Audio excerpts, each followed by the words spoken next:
This is the sequel to Cloudy with a Chance of Meatballs. It is written and colored by Judy Barrett and drawn by Ron Barrett. Dear Henry and Kate, I'm having the best vacation ever. But I don't get much rest. I really wish you were here. Our group travels around in a big blue bus and somehow it manages to climb up and down the tallest and bumpiest mountains and down the tallest and around some of the biggest plants I've ever seen. We've visited many unusual places, met the local people, and even helped them out with some of their chores. I'm taking lots of pictures because this place is hard to believe. Can't wait to see you next Thursday. Love and hugs, Grandpa. We all missed Grandpa an awful lot. His Saturday morning pancakes, his mostly funny jokes, and especially his wonderful bedtime stories. Tomorrow would be Thursday and he'd be home. We could hardly wait to hear where he had been and what he had done. To pass the time, we helped Mom make spaghetti and meatballs for dinner. Spaghetti and meatballs.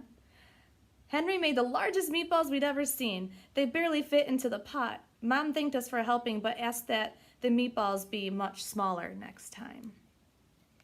After we finished eating, Henry and I cleared the table so we could help bake a special welcome home cake for Grandpa. It was chocolate with strawberry icing and made in the shape of Grandpa's face. We licked as much of the batter off the spoons as we possibly could. I took Grandpa's postcard up to my room and put it on the little table beside my bed. I kept staring at it and wondering. The lamplight made bright a photograph of a wonderful place that seemed somehow familiar. I said goodnight to it and drifted off into my dreams. Surrounded by milky blue skies and with Henry as my co-pilot, we carefully steer our plane through large puffs of mist. Soon we find ourselves soaring over an island, a very lumpy island. From the air, it looks like a gigantic feast. Immense vegetables, salads, and desserts lie beneath us.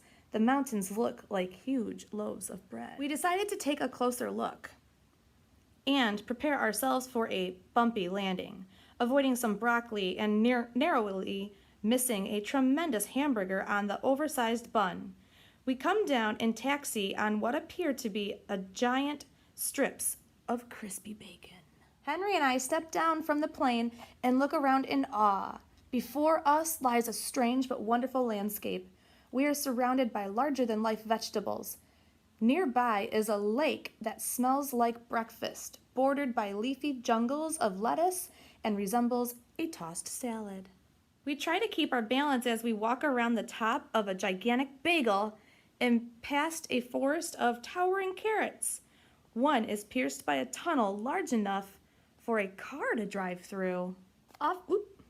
Off in the distance, we see popcorn snowing down onto the peaks of enormous rolls, way above our heads, high up in trees that look like broccoli. Chubby birds are nestling in huge shredded wheat biscuits. Ahead of us, at the end of a long road, lies what looks like an abandoned town. Eager to know where we are, we start walking toward it. Sweet-smelling rain begins to fall. It collects in hundreds of open containers that are lined up in a field beside the road. Lots of orange puddles are everywhere. Orange juice.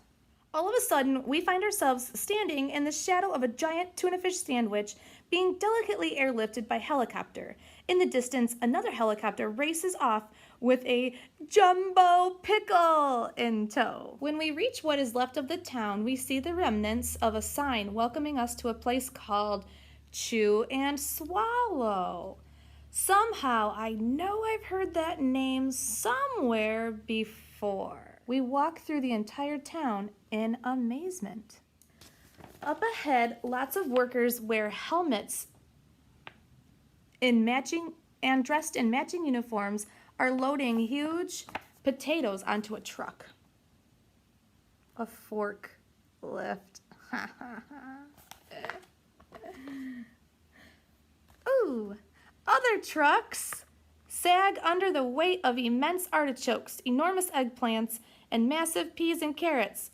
Foot-long veal cutlets are stacking up to be packed for shipping.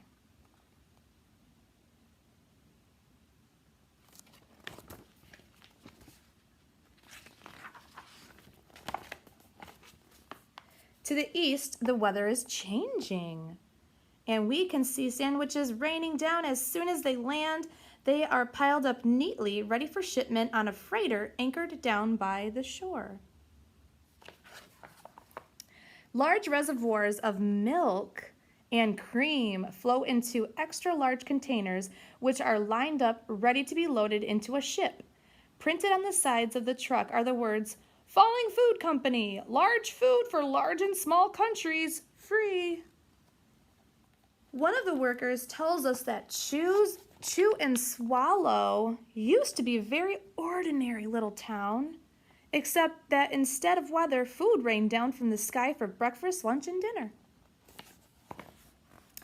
Back then, he says, by some quirk of nature, the falling food grew larger and larger. Storms of gigantic food threatened normal life, so the people took their belongings and sailed away to a new land on rafts made of huge slices of stale bread. They returned years later to see what had happened to Chew and Swallow, and they discovered an endless food supply and decided to create the Falling Food Company.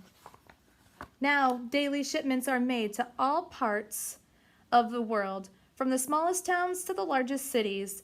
As soon as the food lands, it is wrapped, boxed, bottled, or packaged, and sent out to people who need it, even with poverty and drought throughout the world.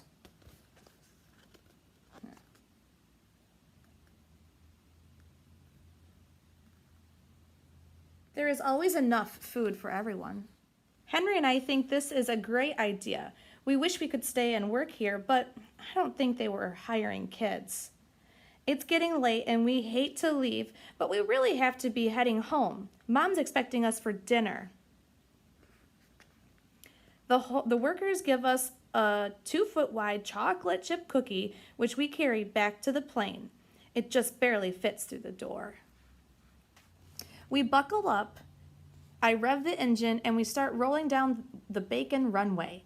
As everyone waves goodbye, we can see dinner approaching from the west. Spaghetti and meatballs, I think. As we gain altitude, Chew and Swallow slowly vanishes into the distance. My alarm clock woke me with a jolt. It was finally Thursday, and I wanted to get to school fast. The sooner I got there, the sooner I'd get home, and the sooner I'd see Grandpa. When we got home, we ran as fast as we could into Grandpa's waiting arms.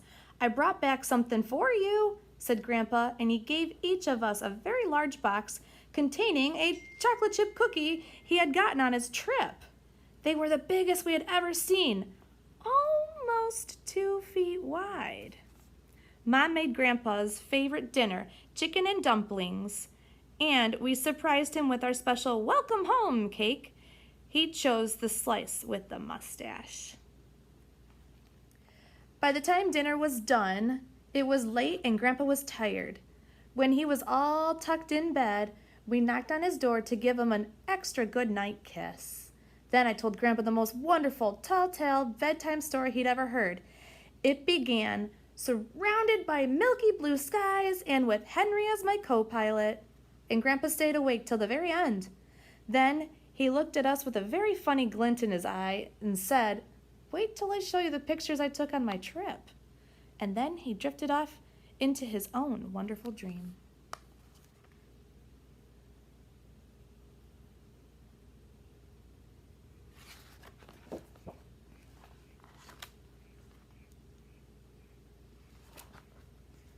All right, so that was Pickles to Pittsburgh.